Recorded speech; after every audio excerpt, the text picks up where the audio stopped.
Hello नमस्कार दोस्तों, मेरा नाम है कपिल और स्वागत है आप सभी का फॉर आपकी सक्सेस में। फ्रेंड्स, इस वीडियो में अभी हम लोग देखने वाले हैं भारतीय संविधान के टॉप 40 क्वेश्चंस को, जो लगभग हर एक प्रतियोगी परीक्षाओं में बार बार पूछे जाते हैं। ठीक है, इसलिए आप इन्हें याद कर लीजिएगा। और आप इस वीडियो का फ्री पीडीएफ फाइल भी डाउनलोड कर सकते हैं, जिसका लिंक इस वीडियो के डिस्क्रिप्शन बॉक्स में दिया हुआ है, या तो फिर आप मेरा टेलीग्राम ग्रुप ज्वाइन करके वहां से भी फ्री में आसानी से इसका पीडीएफ फाइल डाउनलोड कर सकते हैं। टेलीग्राम ग्रुप ज्वाइन करने का लिंक भी इसी वीडियो के डिस्क्रिप्शन बॉक्स में दिया हुआ है। ओके, तो चलिए अब क्वेश्चन की ओर बढ़ते हैं। और पहला क्वेश्चन है, भारत की संविधान सभा के अस्थायी सभापति कौन थे? सबसे पहली बात कि संविधान सभा की पहली बैठक कब हुई थी? तो 9 दिसंबर 1946 को हुई थी। ठीक है, 9 दिसंबर 1946 को 9 दिसंबर 1946 को आयोजित किया गया था संविधान सभा की पहली बैठक। और इसी संविधान सभा के प्रथम बैठक में डॉक्टर सच्चिदानंद सिन्हा को अस्थायी सभापति यानी अध्यक्ष बनाया गया था। तो इसका राइट आंसर हो जाएगा ऑप्शन नंबर बी। और देखिए, यही क्वेश्चन एग्जाम में इस टाइप से भी पूछा जाता है कि संविधान सभा के उद्घाटन अधिवेशन की अध्यक्षता किसने की थी? तो इसका राइट आंसर हो जाएगा डॉक्टर सच्चिदानंद सिन्हा। ठीक है, नेक्स्ट क्वेश्चन देखते हैं। 11 दिसंबर 1946 को किसे संविधान सभा का अस्थायी अध्यक्ष चुना गया था? देखिए, पहली बैठक हुई थी 9 दिसंबर 1946 को, जिसमें डॉक्टर सच्चिदानंद सिन्हा को अस्थायी अध्यक्ष बनाया गया था। ठीक है, अस्थायी अध्यक्ष। बाद में संविधान सभा के सदस्यों द्वारा 11 दिसंबर 1946 को डॉक्टर राजेंद्र प्रसाद को, ठीक है, डॉक्टर राजेंद्र प्रसाद को संविधान सभा का अस्थायी अध्यक्ष नियुक्त किया गया था, यानी इन्हें अस्थायी अध्यक्ष बनाया गया था। तो इसका सही उत्तर हो जाएगा option number C, doctor Rajendra Prasad. Question number 3, भारतीय संविधान सभा की प्रारूप समिति के अध्यक्ष कौन थे? तो प्रारूप समिति के अध्यक्ष थे डॉक्टर भीमराव अंबेडकर। ठीक है, राइट आंसर हो जाएगा ऑप्शन नंबर सी। और इस समिति में अध्यक्ष सहित कुल कितने सदस्य थे? तो 7 सदस्य थे। क्वेश्चन नंबर 4, भारतीय संविधान कब अंगीकार किया गया था? तो यह जो है भारतीय संविधान को संविधान सभा द्वारा अंगीकार यानी कि इसे अपनाया गया था 26 नवंबर 1949 को। ठीक है, 26 नवंबर 1949 को। राइट आंसर हो जाएगा ऑप्शन नंबर डी, 26 नवंबर 1949। और इसे पूरी तरह लागू कब किया गया था? तो 26 जनवरी 1950 को। ठीक है, इसे संविधान सभा द्वारा एक्सेप्ट किया गया था 26 नवंबर 1949 को, और इसे पूरी तरह लागू किया गया था 26 जनवरी 1950 को। तो आप इसे भी याद रखिएगा, यह भी एग्जाम में क्वेश्चन पूछा जाता है। क्वेश्चन नंबर 5, निम्नलिखित में से किस तिथि को भारतीय संविधान लागू किया गया था?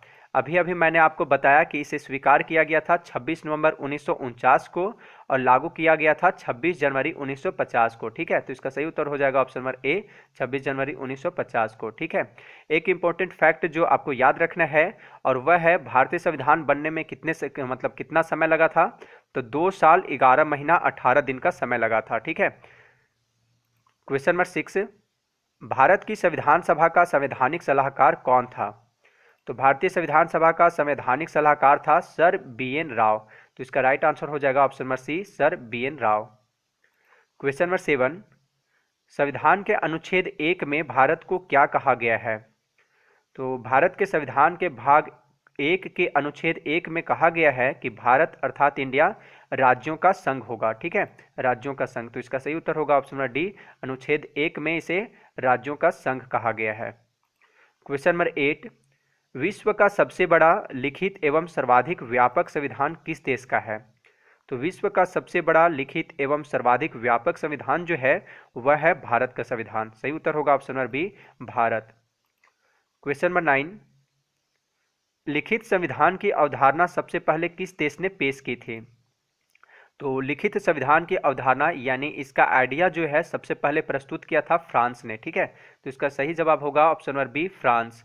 लेकिन अगर आपसे क्वेश्चन पूछा जाए कि विश्व का प्रथम लिखित संविधान किस देश का है, तो इसका आंसर हो जाएगा संयुक्त राज्य अमेरिका। ठीक है, पहला लिखित संविधान किस देश का था? संयुक्त राज्य अमेरिका का। और इसका अवधारणा यानी कि आइडिया जो प्रस्तुत किया था वह किया था फ्रांस ने। ठीक है, तो आप इसे भी याद रखिएगा। और विश्व का सबसे बड़ा लिखित संविधान किसका है? तो भारत का है। क्वेश्चन नंबर 10, भारतीय संविधान में शामिल नीति निर्देशक सिद्धांत किसके संविधान से लिया गया है? यह क्वेश्चन एग्जाम में कई बार पूछा जा चुका है कि नीति निर्देशक सिद्धांत किसके संविधान से यानी किस देश के संविधान से लिया गया है। तो भारतीय संविधान में शामिल राज्य के नीति निर्देशक सिद्धांत जो है यह लिया गया है आयरलैंड से। ठीक है, आयरलैंड के संविधान से। तो इसका सही आंसर होगा ऑप्शन नंबर डी, आयरलैंड के संविधान से। और इसका वर्णन संविधान के किस भाग में है? तो भाग फोर भाग फोर में अनुच्छेद 36 से लेकर 51 के बीच में, ठीक है। अनुच्छेद 36 से लेकर 51 तक है, ठीक है। और एक और बात कि इसे न्यायालय द्वारा लागू नहीं किया जा सकता है, यानी इसे वैधानिक शक्ति प्राप्त नहीं है। नीति निर्देशक सिद्धांत को न्यायालय द्वारा लागू नहीं किया जा सकता है और इसे यानी कह सकते हैं कि इसे वैधानिक शक्ति प्राप्त नहीं है। क्वेश्चन नंबर 11, भारतीय संविधान कैसा है? तो देखिए, भारतीय संविधान अंशतः कठोर तथा अंशतः लचीला है, ठीक है, दोनों है। तो इसका राइट आंसर हो जाएगा ऑप्शन नंबर डी, अंशतः कठोर और अंशतः लचीला। लचीला इस मायने में है क्योंकि इसके अधिकतर प्रावधानों को संसद द्वारा साधारण बहुमत से संशोधित किया जा सकता है, जबकि कठोर इस मायने में है क्योंकि इसके कुछ प्रावधानों को संशोधित करने के लिए विशेष प्रक्रिया अपनाई जाती है। इसलिए भारतीय संविधान अंशतः कठोर तथा अंशतः लचीला है। क्वेश्चन नंबर 12, स्वतंत्र भारत के प्रथम कानून मंत्री कौन थे? तो स्वतंत्र भारत के प्रथम कानून मंत्री कौन थे? वह थे डॉक्टर भीमराव अंबेडकर, ठीक है। सही आंसर होगा option number D. Jawaharlal Nehru जो थे यह भारत के पहले प्रधानमंत्री थे। वल्लभ भाई पटेल ये भारत के पहले गृह मंत्री थे तथा मौलाना अबुल कलाम आज़ाद जो हैं ये जो थे ये भारत के पहले शिक्षा मंत्री थे। क्वेश्चन नंबर 13, गीत जन गण मन को भारत के राष्ट्रगान के रूप में किस वर्ष स्वीकृत किया गया था? यह एग्जाम में कई बार क्वेश्चन पूछा जा चुका है, ठीक है।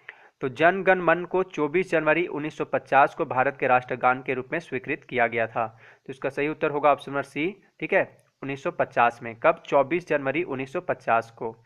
और इसे सर्वप्रथम यानी कि पहली बार कब और कहाँ पे गाया गया था? तो इसे सबसे पहली बार यानी सर्वप्रथम गाया गया था 27 दिसंबर 1911 को, ठीक है। 27 दिसंबर 1911 को कांग्रेस के कलकत्ता अधिवेशन में, ठीक है। किस अधिवेशन में? कांग्रेस के कलकत्ता अधिवेशन में 27 दिसंबर 1911 को जन गण मन को पहली बार गाया गया था। और राष्ट्रगान को गाने में कितना समय लगता है? तो 52 सेकेंड का समय लगता है, ठीक है, 52 सेकेंड का। और अगर बात करें कि इसे अगर संक्षिप्त में गाने में कितना समय का मतलब समय लगता है, कितना सेकेंड का समय लगता है, तो संक्षिप्त में इसे गाने में 20 सेकेंड का समय लगता है। तो आप इन सभी बातों को याद रखिएगा। क्वेश्चन नंबर 14, निम्नलिखित में से किस अधिकार को डॉक्टर भीमराव अंबेडकर ने संविधान का हृदय और आत्मा कहा था? ठीक है, संविधान का हृदय और आत्मा कहा था। तो यह किसे कहा था? तो डॉक्टर भीमराव अंबेडकर ने संवैधानिक उपचारों के अधिकार जो है, ठीक है, संवैधानिक उपचारों का अधिकार, इसे संविधान का हृदय और आत्मा कहा था, ठीक है। तो इसका आंसर होगा ऑप्शन नंबर डी, संवैधानिक उपचारों का अधिकार को। और संवैधानिक उपचार का अधिकार अनुच्छेद 32 से 35 तक मौलिक अधिकार में ही शामिल है, ठीक है। क्वेश्चन नंबर 15, निम्न में कौन सा संशोधन अधिनियम मिनी संविधान माना जाता है? तो देखिए, 42वां संविधान संशोधन अधिनियम 1976 जो है, ठीक है, 42वां संविधान संशोधन अधिनियम 1976 है, इसे मिनी संविधान माना जाता है। ऐसा क्यों? क्योंकि ना इस संविधान संशोधन के तहत प्रस्तावना के साथ साथ संविधान के कई अनुच्छेदों में संशोधन किया गया था। जैसे संविधान की प्रस्तावना में समाजवादी, धर्मनिरपेक्ष एवं एकता और अखंडता आदि शब्द जोड़े गए थे। इसी संविधान संशोधन में 42वां संविधान संशोधन अधिनियम में ही ये सभी शब्द जोड़े गए थे, ठीक है। और मौलिक कर्तव्यों को भी जोड़ा गया था इसी संविधान संशोधन में। ऐसे बहुत सारे चीज़ों को जोड़ा गया था इस संशोधन में, इसलिए इसे मिनी संविधान माना जाता है। किसे? 42वां संविधान संशोधन अधिनियम 1976 को। क्वेश्चन नंबर 16, निम्न में से कौन सा मौलिक अधिकार नहीं है? तो यहाँ पे दिए गए ऑप्शन में संपत्ति का अधिकार को छोड़कर, ठीक है, संपत्ति का अधिकार को छोड़कर वर्तमान में ये सभी मौलिक अधिकार है। तो इसका आंसर होगा ऑप्शन नंबर बी, संपत्ति का अधिकार जो है यह मौलिक अधिकार नहीं है, ठीक है। और संपत्ति का अधिकार यह भी मौलिक अधिकार ही था पहले, लेकिन 44वां, ठीक है, 44वां संविधान संशोधन अधिनियम 1978 के तहत इसे मौलिक अधिकार से हटा दिया गया, ठीक है। वर्तमान में यह एक विधिक अधिकार यानी कि कानूनी अधिकार है और इसे संविधान के अनुच्छेद 300A में रखा गया है, 300A यानी 300 क में रखा गया है। क्वेश्चन नंबर 17, हमारे संविधान में न्यायिक पुनरावलोकन यानी कि जुडिशियल रिव्यू की अवधारणा किस देश के संविधान से ली गई है? तो हमारे संविधान में न्यायिक पुनरावलोकन यानी कि जुडिशियल रिव्यू की अवधारणा अमेरिकी संविधान से लिया गया है, ठीक है, यूनाइटेड स्टेट्स ऑफ अमेरिका के संविधान से। तो इसका राइट आंसर होगा ऑप्शन नंबर बी, यूएसए के संविधान से। नेक्स्ट क्वेश्चन देखते हैं, क्वेश्चन नंबर 18, भारतीय संविधान में मूलभूत अधिकार फंडामेंटल राइट्स किस संविधान से लिए गए थे? भारतीय संविधान में मूल अधिकार जो है इसे लिया गया है अमेरिकी संविधान से। ठीक है, तो इसका राइट आंसर होगा ऑप्शन नंबर ए, अमेरिकी संविधान से। मूल अधिकार को संविधान के किस भाग में रखा गया है? तो भाग 3 में। ठीक है, भाग 3 में रखा गया है। और स्टार्टिंग में यह टोटल जो थे यह 7 मौलिक अधिकार थे, लेकिन वर्तमान में अब ये कितने हैं? 6 हैं। और वह कौन कौन है? देखिए वह कौन कौन है। समानता का अधिकार है, स्वतंत्रता का अधिकार है, शोषण के विरुद्ध अधिकार है, धार्मिक स्वतंत्रता का अधिकार है, संस्कृति तथा शिक्षा संबंधी अधिकार है, संवैधानिक उपचारों का अधिकार है। ठीक है, वर्तमान में यही है। ठीक है, 6 मौलिक अधिकार अभी वर्तमान में है। और एक जो अधिकार था वह था संपत्ति का अधिकार, जिसे 44वां संविधान संशोधन अधिनियम 1978 के द्वारा इसे मौलिक अधिकार से हटा दिया गया था। ठीक है, चलिए अगला प्रश्न देखते हैं। किस संविधान संशोधन के अंतर्गत मौलिक कर्तव्यों को शामिल किया गया है? तो मौलिक कर्तव्यों को 42वां संविधान संशोधन 1976 के तहत भारतीय संविधान में शामिल किया गया था। तो इसका राइट आंसर होगा ऑप्शन नंबर बी, 42वां संशोधन 1976। और इसे संविधान के भाग 4 क में अनुच्छेद 51 क के तहत रखा गया। ठीक है, भाग 4 क में अनुच्छेद 51 क में रखा गया है। ठीक है, मौलिक कर्तव्यों को, तो आप इसे भी याद रखिएगा, यहाँ से भी एग्जाम में क्वेश्चन पूछा जाता है। और मौलिक कर्तव्य किस देश के संविधान से लिया गया है? तो यह लिया गया है रूस के संविधान से। एक क्वेश्चन यह भी देखने को मिलता है एग्जाम में कि किसकी अनुशंसा पर भारतीय संविधान में मूल कर्तव्यों को जोड़ा गया? तो इसका राइट आंसर होगा सरदार सुवर्ण सिंह समिति की अनुशंसा पर। ठीक है, कौन सी समिति? सरदार सुवर्ण सिंह समिति। क्वेश्चन नंबर 20, अस्पृश्यता यानी कि अनटचेबिलिटी का अंत संविधान के किस अनुच्छेद द्वारा किया गया है? अस्पृश्यता यानी छुआछूत का अंत संविधान के अनुच्छेद 17 द्वारा किया गया है। राइट आंसर होगा ऑप्शन नंबर ए। और देखिए अनुच्छेद 24 जो है यह बच्चों के शोषण से संबंधित है, यानी कि इस अनुच्छेद के अनुसार 14 वर्ष से कम आयु वाले किसी बच्चे को कारखानों, खानों या अन्य किसी जोखिम भरे काम पर नियुक्त नहीं किया जा सकता है। और अनुच्छेद 19 ए जो है इसके अंतर्गत बोलने की स्वतंत्रता की गारंटी दी गई है। और प्रेस की स्वतंत्रता का वर्णन भी अनुच्छेद 19 ए में ही है। ठीक है, एग्जाम में क्वेश्चन पूछा जाता है कि भारतीय संविधान के किस अनुच्छेद में प्रेस की स्वतंत्रता दी गई है? तो इसका उत्तर हो जाएगा अनुच्छेद 19 ए। ठीक है, इसलिए आप इसे भी याद रखिएगा। क्वेश्चन नंबर 21, चतुर्थ स्तंभ शब्द का प्रयोग निम्न में से किसे इंगित करने के लिए होता है? यह भी एग्जाम में कई बार क्वेश्चन पूछा जा चुका है। तो देखिए चतुर्थ स्तंभ शब्द का प्रयोग प्रेस तथा समाचार पत्र के लिए किया जाता है। इसका राइट आंसर होगा ऑप्शन नंबर डी, प्रेस तथा समाचार पत्र। ठीक है, इसी के लिए यह शब्द मतलब प्रयोग में आता है। क्वेश्चन नंबर 22, भारतीय संविधान के किस अनुच्छेद में राज्य को ग्राम पंचायत के संगठन का निर्देश दिया गया है? देखिए भारतीय संविधान के भाग 4 में नीति निर्देशक तत्वों के अंतर्गत अनुच्छेद 40 में राज्य को ग्राम पंचायतों के संगठन का निर्देश दिया गया है। तो इसका राइट आंसर हो जाएगा ऑप्शन नंबर बी, अनुच्छेद 40। ठीक है, और ग्राम पंचायतों के संगठन जो है इसके लिए यह निर्देश किसे दिया गया है? तो राज्यों को दिया गया है। यहाँ से एक क्वेश्चन पूछा जाता है कि ग्राम पंचायत चुनाव कराने का निर्णय किसके द्वारा लिया जाता है? तो इसका आंसर हो जाएगा राज्य सरकार द्वारा। ठीक है, और ग्राम पंचायत की सदस्यता पाने के लिए यानी इसका चुनाव लड़ने के लिए न्यूनतम आयु कितनी होनी चाहिए? तो 21 वर्ष होनी चाहिए। ठीक है, लोकसभा और विधानसभा के लिए कितनी होनी चाहिए? 25 वर्ष, तथा राज्यसभा की सदस्यता के लिए न्यूनतम आयु कितनी होनी चाहिए? 30 वर्ष होनी चाहिए। क्वेश्चन नंबर 23, पंचायती राज की त्रिस्तरीय समिति का गठन किसके द्वारा किया गया था? तो पंचायती राज की त्रिस्तरीय समिति का गठन बलवंत राय मेहता समिति के द्वारा किया गया था। इसका राइट आंसर होगा ऑप्शन नंबर ए, बलवंत राय मेहता समिति के द्वारा। ठीक है, इस समिति की अनुशंसा पर है सो पंचायती राज की त्रिस्तरीय समिति का गठन किया गया था। और देखिए इस समिति की सिफारिशों के अनुसार ग्राम स्तर पर ग्राम पंचायत, ब्लॉक स्तर पर पंचायत समिति तथा जिला स्तर पर जिला परिषद का गठन किया गया था। क्वेश्चन नंबर 24, भारत के राष्ट्रपति के निर्वाचन के लिए न्यूनतम निर्धारित आयु कितनी है? तो भारत के राष्ट्रपति के चुनाव के लिए व्यक्ति की न्यूनतम आयु कितनी वर्ष होनी चाहिए? 35 वर्ष होनी चाहिए। इसका राइट आंसर होगा ऑप्शन नंबर डी, 35 वर्ष। और राष्ट्रपति के चुनाव का निर्णय कौन करता है? तो सर्वोच्च न्यायालय यानी सुप्रीम कोर्ट करता है। स्वतंत्र भारत के पहले राष्ट्रपति कौन थे? डॉक्टर राजेंद्र प्रसाद थे। और ये लगातार 2 बार राष्ट्रपति निर्वाचित होने वाले एकमात्र राष्ट्रपति हैं। ठीक है। भारत की पहली प्रथम महिला राष्ट्रपति कौन थी? तो प्रतिभा देवी सिंह पाटिल थी। ठीक है, तो आप इन सभी फैक्ट को याद रखिएगा। क्वेश्चन नंबर 25, निम्नलिखित में से वह व्यक्ति कौन था जिसे भारत के राष्ट्रपति के रूप में निर्विरोध चुना गया था? ठीक है, तो निर्विरोध चुने जाने वाले भारत के एकमात्र राष्ट्रपति हैं, वह हैं डॉक्टर नीलम संजीव रेड्डी। इसका राइट आंसर होगा ऑप्शन नंबर सी। ठीक है, यानी उस समय इनके अपोजिशन में कोई और उम्मीदवार नहीं खड़ा था। ठीक है, सिर्फ यही मतलब कि उम्मीदवार पद के लिए थे, राष्ट्रपति पद के लिए इन्हीं का नाम था। इनके अपोजिशन में कोई भी नहीं थे। ठीक है, तो निर्विरोध चुने जाने वाले डॉक्टर नीलम संजीव रेड्डी थे।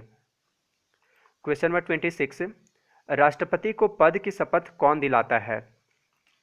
तो राष्ट्रपति को पद की शपथ भारत के मुख्य न्यायाधीश दिलाते हैं। ठीक है, इसका राइट आंसर होगा भारत के मुख्य न्यायाधीश, और इनके अनुपस्थिति में उच्चतम न्यायालय में मौजूद वरिष्ठतम न्यायाधीश दिलाते हैं। क्वेश्चन नंबर 27, राष्ट्रपति अपना त्यागपत्र किसे सौंपता है? तो राष्ट्रपति अपना त्यागपत्र उपराष्ट्रपति को सौंपता है। ठीक है, उपराष्ट्रपति को। इसका राइट आंसर होगा ऑप्शन नंबर सी, तथा उपराष्ट्रपति जो है यह राष्ट्रपति को सौंपता है। एक और बात कि यदि राष्ट्रपति का पद खाली है तो उसे 6 महीने के अंदर भरना आवश्यक होता है। क्वेश्चन नंबर 28, किसी राज्य में राष्ट्रपति शासन का तात्पर्य है कि वह राज्य संचालित होता है। तो देखिए, जब किसी राज्य में संवैधानिक तंत्र विफल हो जाता है तो अनुच्छेद 356 के तहत, ठीक है, अनुच्छेद 356 के अंतर्गत वहां पर राष्ट्रपति शासन लागू होता है।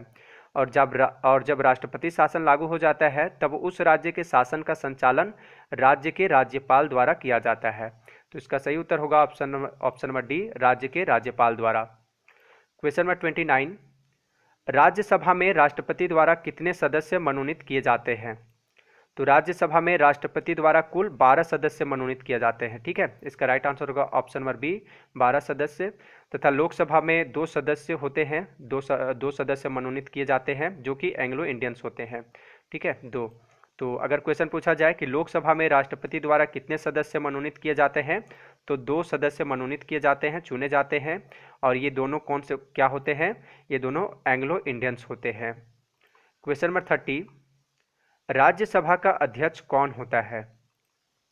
तो राज्यसभा का अध्यक्ष यानी कौन होता है? वह होता है उपराष्ट्रपति। इसका राइट आंसर होगा ऑप्शन नंबर डी, राज्यसभा का अध्यक्ष उपराष्ट्रपति होता है। और उपराष्ट्रपति का कार्यकाल कितने वर्ष का होता है? 5 वर्ष का होता है। राष्ट्रपति का भी 5 वर्ष का ही कार्यकाल होता है। उपराष्ट्रपति बनने के लिए न्यूनतम आयु कितनी वर्ष होनी चाहिए? तो 35 वर्ष होनी चाहिए। राष्ट्रपति के लिए भी 35 वर्ष और उपराष्ट्रपति के लिए भी 35 वर्ष होनी चाहिए। भारत के पहले उपराष्ट्रपति कौन थे? तो वह थे doctor Sarvepalli Radhakrishnan. Question number 31, संसद बनती है, या कह सकते हैं कि संसद में कौन कौन सा शामिल है? ठीक है, देखिए, संसद जो बनती है राष्ट्रपति, राज्यसभा, लोकसभा, यानी कि इन तीनों से मिलकर बनती है। ठीक है, इसमें तीनों शामिल है, तो इसका राइट आंसर हो जाएगा ऑप्शन नंबर डी, उपरोक्त तीनों। क्वेश्चन नंबर 32, संसद के 2 सत्रों के बीच की अवधि कितने माह से अधिक नहीं होनी चाहिए? तो संसद के 2 सत्रों के बीच की अवधि 6 माह से अधिक नहीं होनी चाहिए। इसका राइट आंसर होगा ऑप्शन नंबर सी, 6 माह।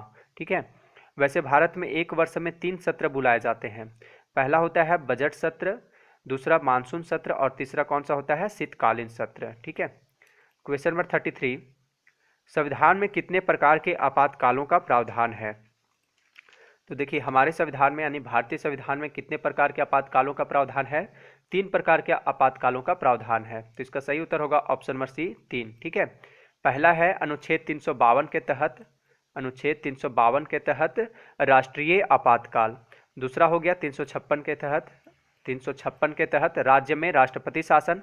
और तीसरा है अनुच्छेद 360 के तहत, अनुच्छेद 360 के तहत वित्तीय आपातकाल। ठीक है, ये 3 आपातकालों का उपबंध है हमारे भारतीय संविधान में। भारत में अब तक 3 बार राष्ट्रीय आपातकाल लग चुका है। पहला 1962 ईस्वी में भारत चीन युद्ध के बीच लगा था। दूसरा 1971 ईस्वी में भारत पाकिस्तान युद्ध के दौरान। और तीसरा 1975 ईस्वी में आपातकाल की घोषणा की गई थी। ठीक है, तीसरी बार आपातकाल की घोषणा देश में आंतरिक अशांति के आधार पर की गई थी। तो यह भी एग्जाम में कभी कभी क्वेश्चन पूछा जाता है कि 1971 ईस्वी में, सॉरी 1975 ईस्वी में जो तीसरी बार राष्ट्रीय आपातकाल की घोषणा की गई थी, तो किस आधार पर किया गया था? ठीक है, तो आंतरिक अशांति के आधार पर, आप इसे याद रखिएगा। क्वेश्चन नंबर 34, भारत में राष्ट्रपति अब तक कितनी बार वित्तीय आपात स्थिति की घोषणा कर चुके हैं? तो भारत में आज तक राष्ट्रपति द्वारा कभी भी वित्तीय आपातकाल घोषित नहीं किया गया है, तो इसका आंसर होगा कभी नहीं। ठीक है, option number D. Question number 35, कोई विधेयक धन विधेयक है या नहीं, इसका निर्णय कौन करता है? तो देखिए, कोई विधेयक धन विधेयक है या नहीं, इसका निर्णय कौन करता है? लोकसभा अध्यक्ष करता है। इसका राइट आंसर होगा ऑप्शन नंबर ए, लोकसभा अध्यक्ष। क्वेश्चन नंबर 36, लोकसभा के निर्वाचन के लिए न्यूनतम आयु है? तो लोकसभा का सदस्य बनने के लिए न्यूनतम आयु कितनी वर्ष होनी चाहिए? 25 वर्ष होनी चाहिए। इसका राइट आंसर होगा ऑप्शन नंबर डी, 25 ईयर्स। ठीक है, तथा राज्यसभा के लिए कितना वर्ष होना चाहिए? 30 वर्ष।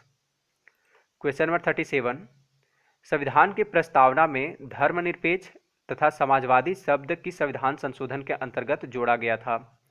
तो संविधान की प्रस्तावना में धर्मनिरपेक्ष तथा समाजवादी शब्द तथा एकता और अखंडता आदि शब्द जो जोड़ा गया था, यह जोड़ा गया था 42वां संशोधन 1976 में जोड़ा गया था।